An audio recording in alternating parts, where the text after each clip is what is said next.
সাগরের বুকে সূর্যোদয় দেখতে দেখতে মনে হয় সমুদ্রের নীল জল আমাকে সবকিছু ভুলে যেতে শেখায়। প্রতিটি ঢেউয়ে লুকিয়ে আছে নতুন আশা এবং সম্ভাবনা।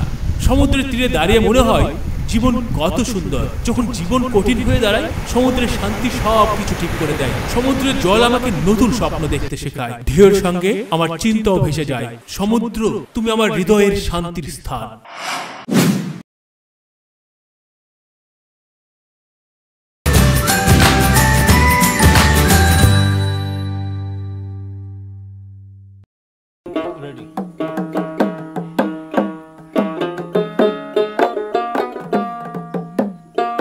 এবার সকালবেলার উজ্জ্বল আভা গায়ে জড়িয়ে সমুদ্রের পার ঘেঁষে অস্থায়ী পথ ধরে আমরা এগিয়ে চলেছি মোটরসাইকেল যোগে।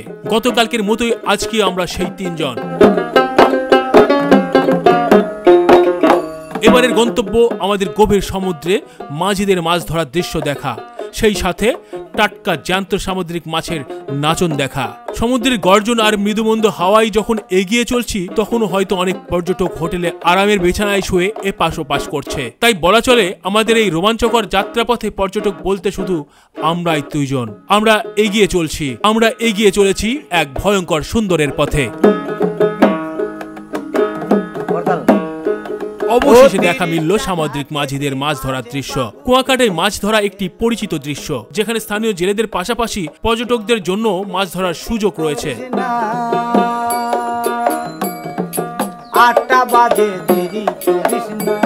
কুয়াকাটা সমুদ্র সৈকত এবং সংলগ্ন এলাকায় বিভিন্ন প্রজাতির মাছ ধরা পড়ে, যার মধ্যে কিছু বিরল প্রজাতিও রয়েছে। জেলেরা সাধারণত ট্রলার ও জাল ব্যবহার করে মাছ শিকার করে। আবার পর্যটকদের জন্য বোতল এবং ছিপ দিয়ে মাছ ধরার ব্যবস্থা রয়েছে। কুয়াকাটায় মাছ ধরা একটি ঐতিহ্যবাহী এবং জনপ্রিয় কার্যকলাপ, যা পর্যটকদের কাছেও বেশ আকর্ষণীয়।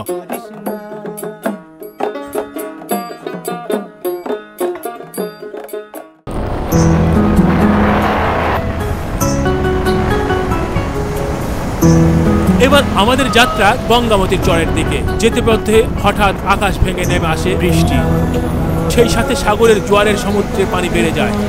তবুও বৃষ্টি মাথায় করে এগিয়ে যাওয়ার প্রাণপণ চেষ্টা আমাদের। অশান্ত প্রকৃতির মাঝে মনকে সান্ত্বনা দিতে মনের অজান্তেই গেয়ে উঠি, একই দিন ঝড় থেমে যাবে, পৃথিবী আবার শান্ত হবে। একই দিন ঝড় থেমে যাবে, পৃথিবী আবার শান্ত হবে।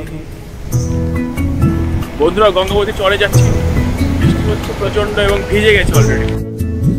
একই দিন ঝড় থেমে যাবে, পৃথিবী আবার শান্ত হবে। এই যে দেখছেন, এখানে যতগুলো গাছ গোছালে ছিল সব ভেঙে চুরমার। বসতি আবার উঠবে গড়ে, বসতি আবার উঠবে গড়ে, জীর্ণ মতবাদ সব ইতিহাস হবে, পৃথিবী আবার শান্ত হবে। দেখেন, রেডিমেড বানিয়েছে রেইনকোট, একবারে টেকনিক্যালি রেইনকোট। সুবিধাজনক একটি স্থানে দাঁড়িয়ে এবার সিদ্ধান্ত নেই বিকল্প কোনো পথে যাওয়া যায় কিনা। অতঃপর তাই হলো, অনেকটা বাধ্য হয়ে আমাদের যাত্রাপথ এবার বদলাতে হয়।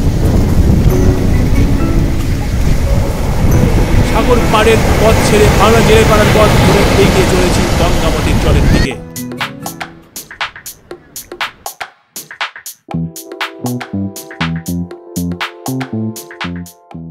আমরা গঙ্গামতি চরে যাচ্ছিলাম, বাট ওইদিকে যেতে পথে অনেক জোয়ারের কারণে পানিটা একবারে ইয়েতে চলে আসছে, যার জন্য বাইকটা ওই দিক দিয়ে যেতে পারলো না।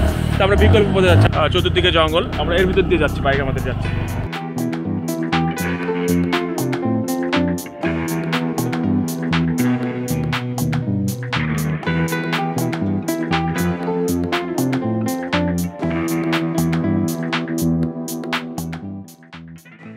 পথে যেতে যেতে প্রাকৃতিক সৌন্দর্যের পরশ মাখিয়ে অবশেষে আমরা গঙ্গামতির চরের কাছাকাছি চলে আসি।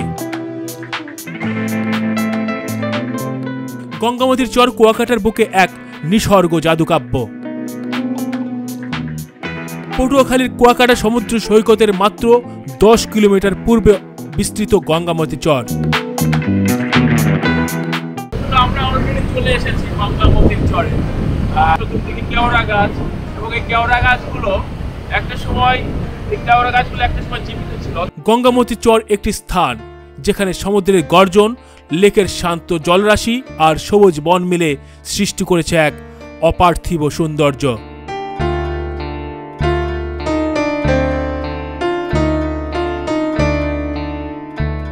বনজীবনের জীবন্ত নিদর্শন গঙ্গামতি চর জুড়ে বিস্তৃত কেওড়া, গেওয়া, বাইন ও শৈলার বনে নানা ধরনের বন্যপ্রাণীর বিচরণ পর্যটকদের মুগ্ধ করে।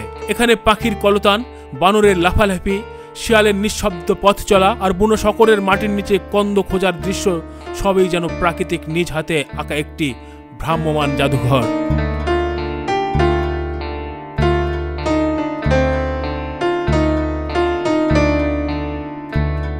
প্রকৃতিপ্রেমী আর ভ্রমণ পিপাসুদের কাছে দিন দিন জনপ্রিয় হয়ে উঠছে এই চর, যেখানে প্রতিটি সকাল শুরু হয় সূর্যের স্নিগ্ধ আলো আর কাঁকড়ার রঙিন নৃত্যে।